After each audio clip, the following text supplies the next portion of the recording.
கோளறு பதிகம் ரொம்ப ஒரு அருமையான பதிகம். கோளறு பதிகம். மதுரைக்கு கிளம்புறாரு. மதுரையில் பாண்டியன் சமணன் ஆயிட்டான். அவனை சைவத்திற்கு திருப்ப வேண்டும் என்று அரசியாரும் அமைச்சரும் பாடுபடுகிறார்கள். அரசியும் அமைச்சரும் சைவத்தில் நிற்கிறாங்க. ஞானசம்பந்த பெருமானை அழைக்கிறார்கள். திருமறை காட்டில் 2 பேரும் தங்கி இருக்காங்க, ஞானசம்பந்த பெருமானும் நாவுக்கரசர். அப்பொழுது இவர்கள் வந்து அழைக்கும் பொழுது அவரும் வந்து பெருமானிடம் கேட்டு வருகிறேன்ட்டார். ஏன்னா ஞானசம்பந்தர் எப்பொழுதுமே எந்த ஒரு செயலையும் தானாக செய்யவே மாட்டார். அவர்கிட்ட ஒரு பெரிய பாங்கு. எதை செய்வதாக இருந்தாலும் தான் செய்ய மாட்டார். எதை செய்வதாக இருந்தாலும் முதல்ல பெருமான்கிட்ட அனுமதி கேட்பார். பெருமான் அனுமதி கிடைத்தால் மட்டும்தான் செய்வார். அந்த பெருமானுடைய அனுமதியோடு தான் எந்த ஒன்றையும் செய்வது தான் அவருடைய வரலாற்றில் நம்ம முழுமையாக பார்க்க முடியும். எந்த இடத்திலும் பெருமானுடைய அனுமதி பெறாமல் அது எதையும் செய்ததில்லை. அதனால் பெருமான்கிட்ட அனுமதி கேட்டு கிளம்புறார். அப்பொழுதுதான் நாவுக்கரசர் பெருமான், கோள்களும் நாள்களும் சரியில்லை, இந்த நேரத்தில் போக வேண்டாம். 2 விஷயங்கள் நாவுக்கரசர் நினைக்கிறார்.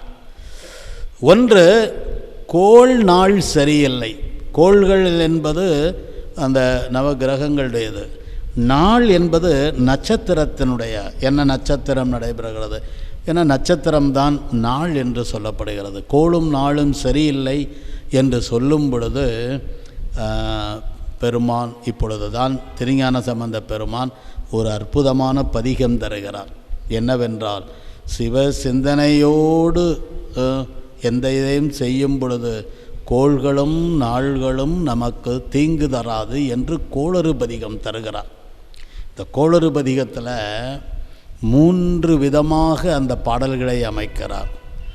ஒன்று, கோள்களால் வரும் துன்பம் வராது என்று.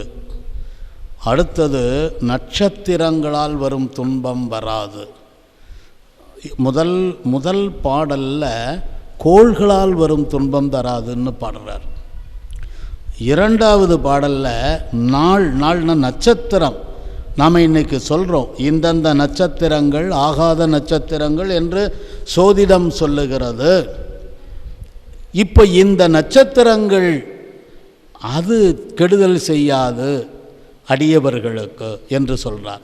அதன் பிறகு மற்றைய துன்பங்களும் வராது. கோள்கள் நாள்கள் அல்லாத மற்ற துன்பங்கள், இயல்பான துன்பங்கள். அப்போ அந்த கோளறு பதிகத்தில் 3 விதமாக பாடல்களை அமைக்கிறார்.